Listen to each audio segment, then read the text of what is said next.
자, 다음은 이펙트의 스타일라이즈라고 하는 효과를 볼 건데요. 포토샵에서랑 비슷하게 그림자를 주거나 아니면 이너글로우나 아우터글로우, 광선을 줄 수가 있어요. 그것 말고도 일러스트에서만 사용할 수 있는 다른 이펙트들이 있어서 같이 한번 적용해 보면서 어떤 효과들인지 한번 보겠습니다.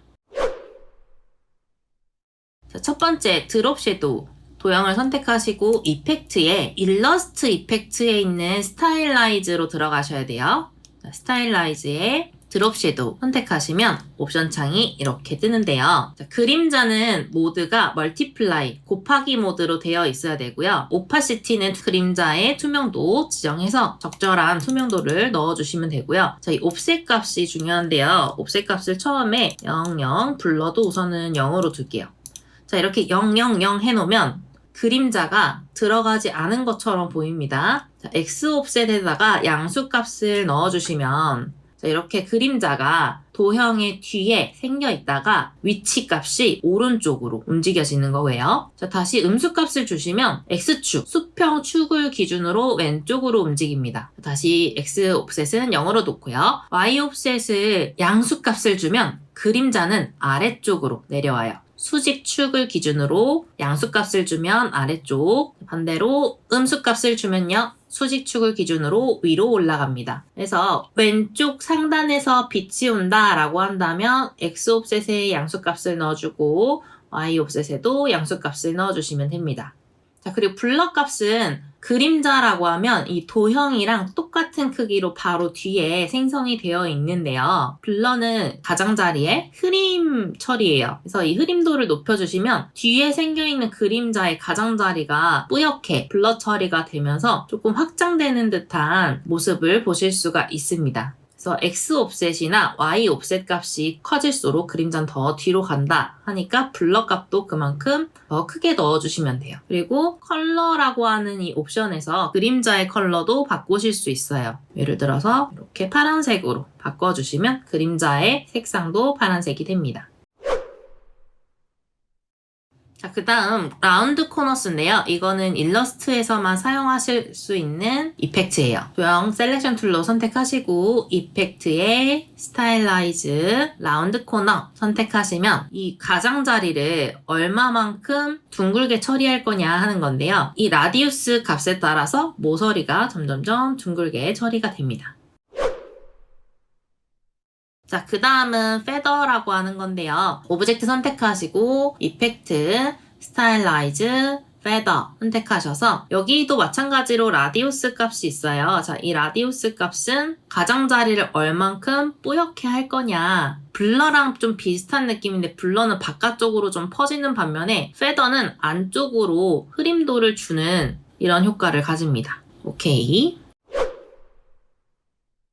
자, 그 다음에 이너글로우인데요. 선택하시고 이펙트, 스타일라이즈, 이너글로우 선택하셔서 자, 글로우는 광선이기 때문에 스크린으로 두시면 되고요. 오파시티는 그 빛의 불투명도를 얼만큼 줄 것이냐 하는 겁니다. 자, 블러 값은 5인데 제가 페더랑 비교하기 위해서 페더에 약간 4의 값을 넣었는데요. 이너글로우에도 블러 값 4를 넣고 엣지 K를 한번 눌러주겠습니다. 자, 이 오브젝트를 Alt 누르고 제가 복사해서 페더 옆쪽으로 한번 갖다 놔볼게요. 배경이 있는 데에서 보시면 확연히 더 티가 나실 텐데요. 자, 오른쪽이 이너글로우고요. 자, 왼쪽에 페더 값이 들어간 오브젝트를 복제해서 두겠습니다. 이렇게 배경이 있으니까 눈에 확 띄시죠? 페더는 말 그대로 투명하게 투명도를 가지도록 만들어주는 거고요. 글로우는 아까 광선에 흰색을 선택을 해놨어요. 그래서 흰색에 빛이 들어오는 것처럼 오게 됩니다. 요거 차이점 있으니까 구분해서 사용해 주시면 되고요. 이너글로우는 설정이 하나 더 있는데요. 제가 하나 복사해서 요거 하나는 어피어런스 패널 가면 이 효과를 제어할 수 있다고 했죠. 기존에 들어가 있는 이너글로우 옵션을 바꿔볼게요.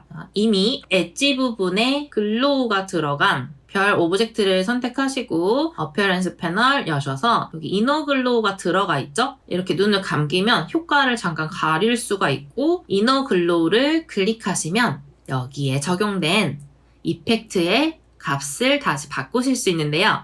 이번에 이 엣지가 아니라 센터로 한번 바꿔보세요. 센터로 바꾸시면 안쪽에서 광선이 들어오는 것처럼 표현이 됩니다. 자, 오케이 하고요. 자, 아우터 글로우도 볼게요. 자, 아우터 글로우 선택하시고 이펙트, 스타일라이즈, 아우터 글로우 선택하시면 얘는 바깥쪽 광선이에요. 마찬가지로 광선, 빛이기 때문에 스크린으로 두었고요. 오파시티는 75. 원하시면 더 진하면 그림자처럼 나타내고 싶다. 그러면 더 올리셔서 100%까지 쓰셔도 됩니다. 자, 블러는 아까 말씀드린 대로 흐림도예요. 자, 근데 아까 드롭 섀도우랑 비슷한 옵션이 되죠. 다만 X 옵셋과 Y 옵셋이 없습니다. 이거는 외부 광선. 달물이 지는 것들을 이제 표현을 한다든지 뽀얗게 가장자리를 처리를 하기만 할 때 이 아우터 글로우를 쓰시면 돼요. 자, 오케이 눌러주시고 마지막 스크러블인데요. 오브젝트 선택하셔서 이펙트, 스타일라이즈, 스크러블 선택하시면 옵션 창에서 여러 가지 세팅 값이 나오는데요. 특별히 외우실 필요는 없고 크레파스로 칠한 것 같은, 색연필로 칠한 것 같은 효과를 나타내실 때 여러분들의 감각에 맞춰서 조정하시면 됩니다. 여기서 간단하게만 살펴보면 패스 오버랩이라고 하는 걸 양수값을 넣어주시면 육각형 패스의 바깥쪽으로 더 많이 삐져나가는 거예요. 자, 인사이드 쪽으로 오면 원래 있던 오브젝트의 안쪽으로 이 스크러블이 생기고요. 그 다음에 이 밑에 있는 베리에이션은 변형한다는 거예요. 패스 오버랩의 베리에이션이 0일 때는 이 패스 선에 맞춰서 스크러블 효과가 적용이 되지만 베리에이션을 올려주시면 이렇게 들쭉날쭉하게 효과가 적용이 됩니다. 자, 이것 이외에도 스트로크 위드 값을 높여주시면 더 굵게 표현이 돼요. 더 굵게 들어가니까 꽉 차서 색상이 칠해지는 것처럼 보이시죠? 밑에 커브니스라고 있어요. 이건 위드 값이 조금 얇아야 되니까 좀 얇게 설정해서 보여드릴게요. 자, 커브니스는 오른쪽으로 루피 방향으로 가면 끝쪽이 라운드 처리가 돼요. 앵귤러 쪽으로 옮길수록 뾰족하게 칠해진 것처럼 나오고요. 이것도 마찬가지로 루피 방향으로 좀 놓고 베리에이션을 살짝 높여보시면 이 둥글게 처리되는 간격이 들쑥날쑥하게 변형이 됩니다.